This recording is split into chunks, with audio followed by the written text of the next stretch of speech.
Hi, it's good to be with you. Two topics in this video, two news stories. Firstly, Tigray interim government today warned Amhara regional government. A warning, a threat from Tigray to Amhara region. Uh, Obviously, the threat is about disputed territories contested by the two regions. In the second part of this video, Sarah will share some updates for you on the ongoing operation launched by Fano fighters in the Amhara region, where heavy clashes are ongoing these minutes in a town in Gojum. Since this morning, clashes have been ongoing. She has some videos for you as well, details for you in the second part of this video. Tigray, firstly, viewers, we know that a few days ago, Tigray and Amhara leaders held a meeting. Getachew Reda, Tigray interim president, and Araga Kabbe, the Amhara regional president, attended the talks. Ridwan Hussein, Ethiopian intelligence agency chief, NIS chief, was there too, and Temesgen Tirone, newly appointed deputy prime minister, was there too. Talks were held, obviously, talks were held to sort out the differences over the status of disputed territories between the two regions, Raya, Volcae, Tumera, Korum, Lamata, Sagade. And other issues were also discussed, like return of IDPs. The two sides met. No progress was made regarding the status of territories. The two sides agreed on return of IDPs. Around 1 million people displaced from other parts of Tigray, other parts of Ethiopia are in Tigray. Tigray says these are IDPs. They are from Volcae, Raya. They should return to their homes. But both Raya and Volcae are under the temporary administration control from the Amhara region and from Addis Ababa. Federal forces and Amhara regional forces are deployed to both contested zones. Federal government a few weeks ago proposed a solution that referendum should be held in these two zones. Before that, IDPs should return. Temporary administration should be dismantled. New administration should be elected, and then referendum should be held. That solution was rejected by Tigray side. Tigray says no referendum can be held because there is no regional council existing in Tigray. Regional council ceased to exist after TPLF signed Pretoria deal, in which TPLF agreed that the election held in Tigray was null and void. Election was held in 2020. It was declared null and void by Ethiopian parliament. So the dispute goes on between the two sides, Tigray and Amhara, over the two zones, southern and western zones. Tigray calls southern zone Raya. Amhara calls it, Tigray calls it southern Tigray. Amhara calls it Raya. Raya Lamata, Koram. Western zone, Tigray calls it Western Tigray. Amhara region calls it Volcae. Volcae Tumera Sagade. Today, Tigray interim government issued a statement after a meeting of Tigray interim cabinet. Very strong statement, strongly worded statement from Tigray side. The statement is about disputed territories. Tigray says that Amhara region is provoking Tigray. Amhara region is obstructing the peace process. That Tigray is fully implementing the Pretoria deal. It is committed to Pretoria deal, but the other side, Amhara side, is fueling tensions. Which tensions? In Amhara region, the educational institutes, the institutions are teaching to the students by showing maps that both zones, southern and western zones, are part of Amhara. Maps have been altered. Regional map has been altered, and in this map now, in Amhara region, Volkayat is shown as part of the Amhara region. The curriculum in the Amhara region has been changed to show that Volkayat is part of Amhara.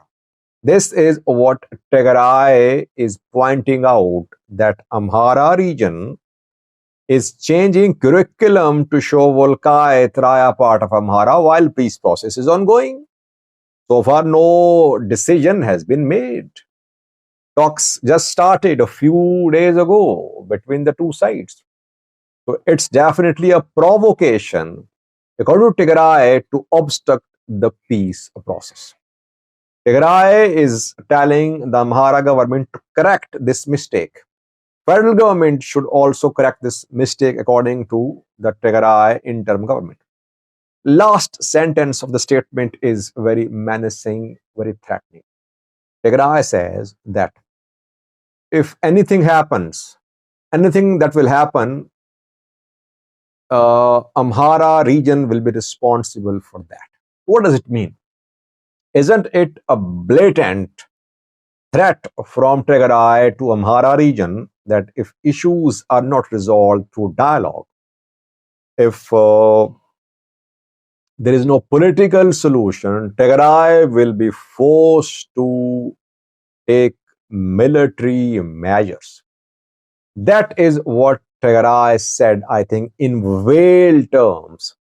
It's definitely a threat from Tigray to the Amhara region. The Amhara region should not consider these territories as part of Amhara.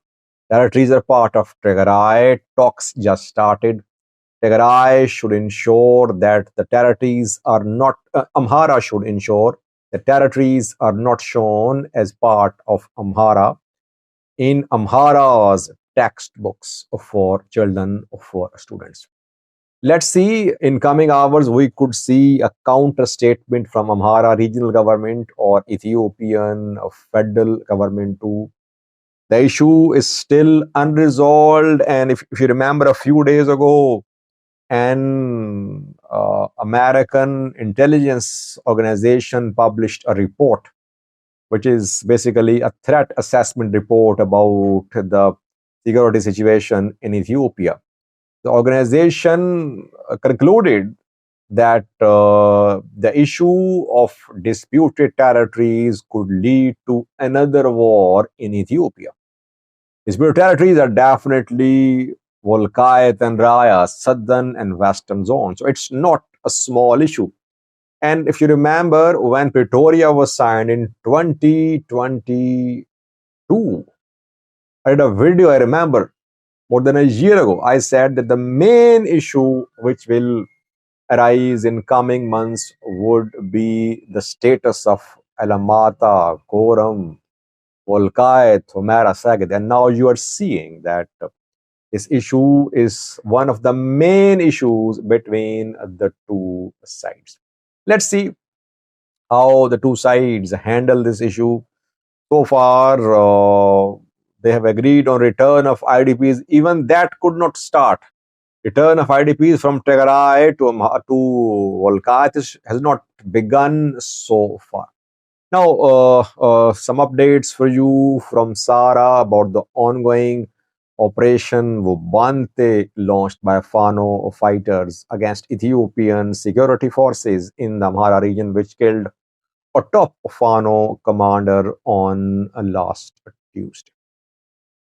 Hi there. So now viewers, I have three updates for you. And that is that a tall claim by Fano fighters that they have captured hundreds of Ethiopian military soldiers. So let's start. So viewers, we all know that on last Tuesday, a major commander, the of South Gondar Fano, a major commander was killed by Ethiopian military soldier, and his name is Ubante Abate. So to take revenge, Fano fighters, Fano fighters after this death of Bobante Abate, a major commander, Fano fighters they decided to take revenge, and to take revenge, they started an operation, Bobante operation, in which they entered Atae and other cities in of Amhara. They entered many other regions. They also they said that they will take revenge. And now what is happening is that Fano spokesperson for Amhara Fano Gojam zone, he said that hundreds of Ethiopian military soldiers have been captured by Fano fighters. And he also said that a whole company of made a committee of soldiers, Ethiopian military soldiers, they made a committee and they surrendered to Fano fighters. And they also handed over their 38 rifles. So now viewers, how true is this claim? And is this claim convincing or is just an exaggeration by Fano fighters? Well, it can be verified if Fano fighters show those hundreds of military officials and officers. If they show, then because I have a video for you.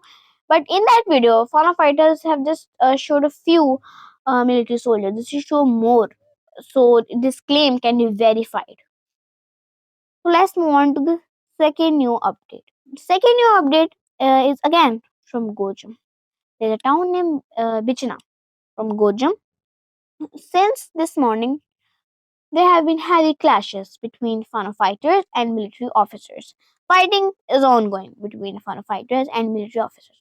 And Fano fighters are telling other Fano groups, to close the roads leading to Bichna. Fano fighters managed to enter Bichna and now they are in Bichna. So now let's move on to the third new update. The third new update I have from South Gondar zone, in which again Fano fighters have captured Ethiopian military soldiers. So now I have two videos.